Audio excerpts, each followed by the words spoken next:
Hello everybody, it is the King of Mods here, and I'm going to be talking about some interesting Chinese history today.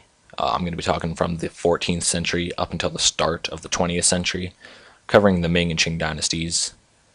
Before I talk about religion over these 500 years, quickly going to mention the Tang dynasty, which was several hundred years earlier, had a very diverse court. It had Christianity, Buddhism, Confucianism, Islam, and a whole range of other Chinese philosophies.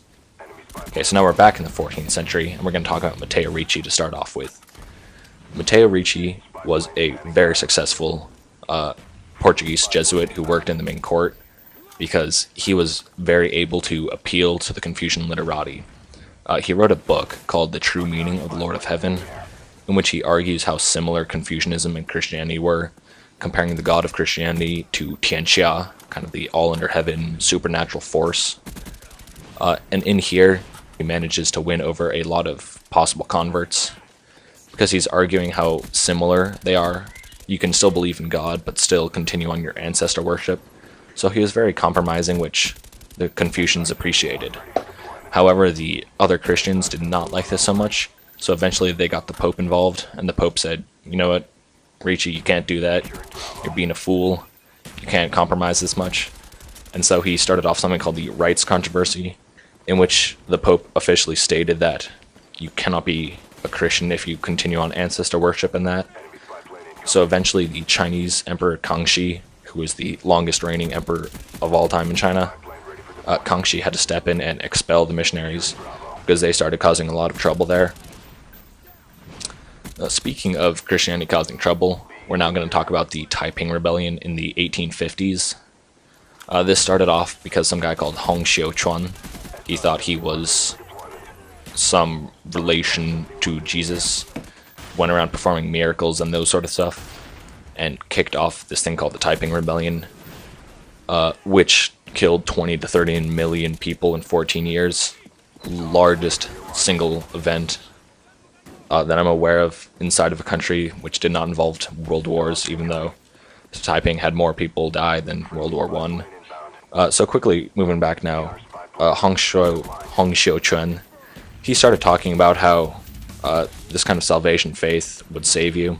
It's really interesting considering it killed 20 to 30 million people, but it just kind of quickly proves why today in China not many people appreciate religion, because this destroyed many people's lives, destroyed the farms, killed many people, and almost destroyed the government.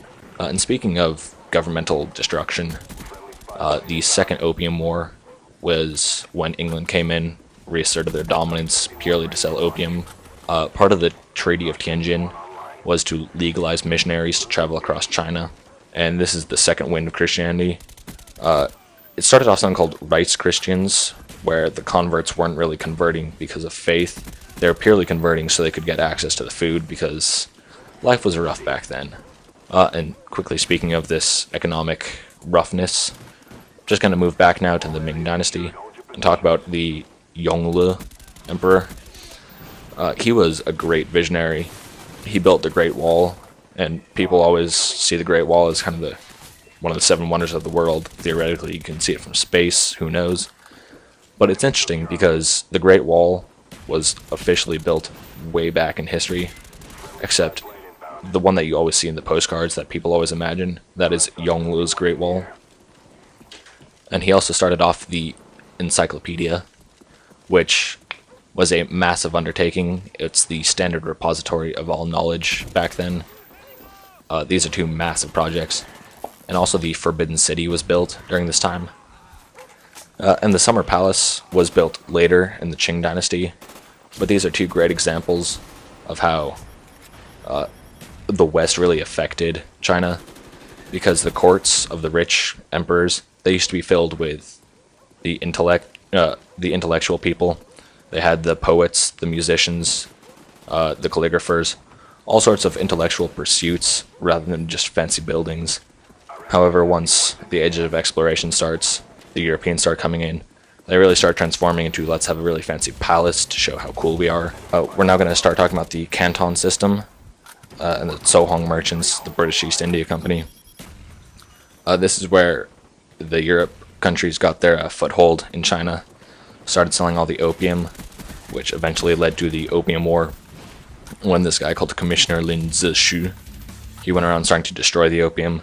I mean, no one really likes it when stuff gets destroyed. So then the European countries came in, destroyed China, proved how the West was superior in their eyes. The first Opium War was the Treaty of Nanjing, which gave Europe many territorial rights, Hong Kong, Shanghai, and other treaty ports. Then there was the Second Opium War, which of course gave more ports, and it also legalized opium. And so that brings us to the end. We have seen how 500 years of Chinese history has been largely affected by Christianity and economic policies. I'm out. See you guys some other time.